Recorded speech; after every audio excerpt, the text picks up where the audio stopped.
What do you think is the main thing that B2B marketers tend to not quite understand about YouTube? It really comes down, in our opinion, to really three things. It's click-through rate, how many people are clicking on the video based out of a certain number of impressions, how often videos are being produced. Frequency matters a lot.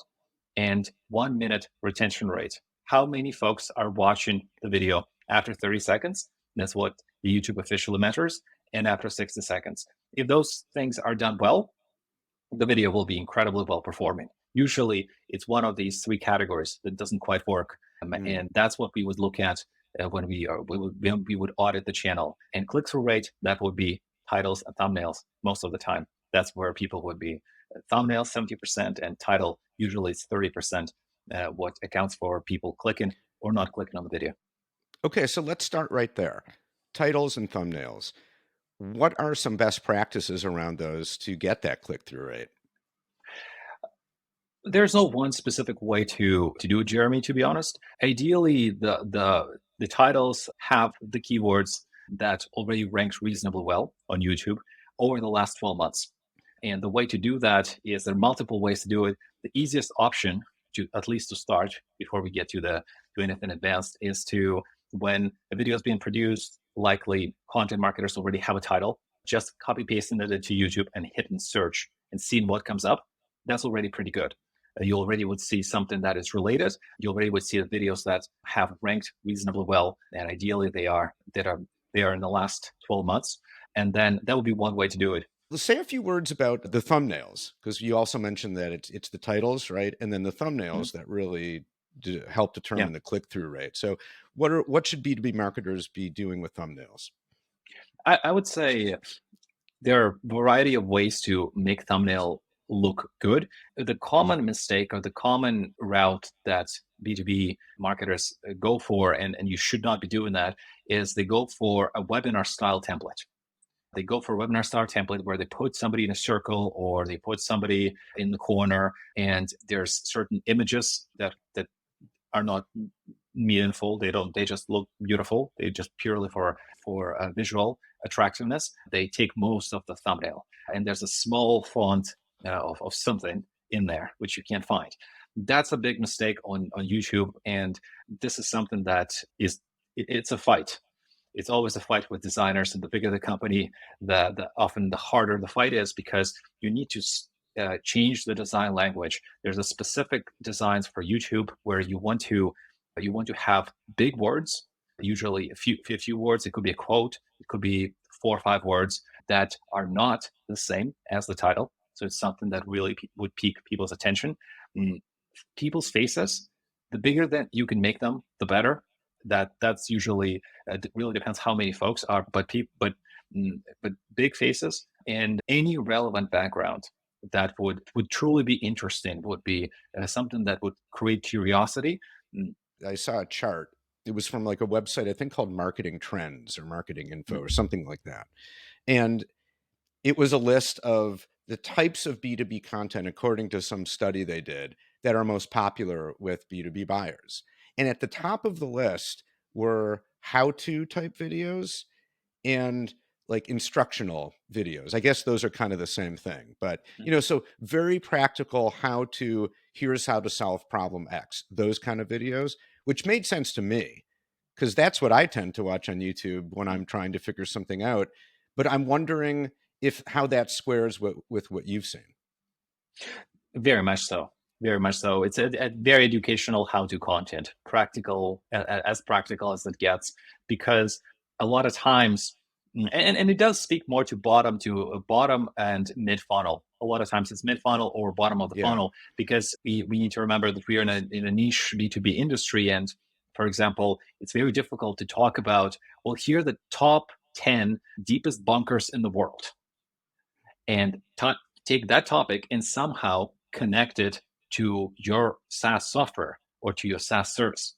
That's a great video. Like I can guarantee that if I make that video, a lot of people will watch because I'm curious. I would love to see how, like the Chinese bunker that Xi Jinping can go in. It's apparently 2,000 meters down in the ground and can hold 1 million people. That is a truly fascinating topic. A lot of people would watch that, but is it B2B related? Is it related to your product or service? It's not.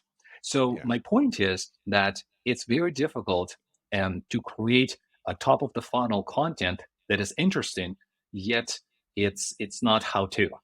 It's just general. You could make you could make like top 10 pieces of software to for email, or you could talk about all these kinds of things.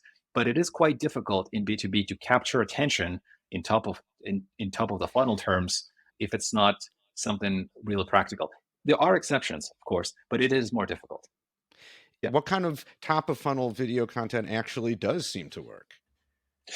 So before we get on that, Jeremy, I think to answer your previous question, because I don't think I did, which videos in general you said would work on YouTube? In general terms, something shorter, something up to 10, up to 15 minutes that has certain highlights. That is Mm, usually better. Like, for example, could the full webinar, 55-minute webinar work, or a 2-hour webinar work? Absolutely can. If it is showing really powerful use cases, if it talks about how we built something or how we've helped this company and it shows workflows and it has all these technical things, absolutely people will be watching. But if it's just, for example, a podcast conversation, it is quite difficult unless there's somebody who's very well known, or the conversation is so extreme that people are absolutely shocked. Very unlikely, very yeah. difficult to achieve. So shorter content works quite a bit better. In terms of, it doesn't mean that it's not worth uploading long form, but short form would be, I will prioritize that first. And we'll get to YouTube Shorts in a moment. But in terms of top of the funnel videos, which topics, I will say that it has to be related to your business somehow. That's a big mistake B2B companies make, where they start with a thought leadership that it is genuinely interesting, but it is in no way related to their work. Yeah. Okay. So what I'm hearing is, let's say you're a B2B company and you have a podcast, and episodes are typically 30 minutes long, something like that. Mhm. You record the video, maybe instead of producing the entire episode, maybe choose from that 2 or 3 5-minute clips that are highlights from the episode, and then publish those separately. And you can maybe link them to the episode and say, for the full episode, go listen to it over here. But does that sound like a good Absolutely. strategy? Hmm. Absolutely. Definitely. It does perform better. It does perform Yeah. better, especially if you have the right guest. For example, you could always say, here's how this PayPal employee describes relationship with money.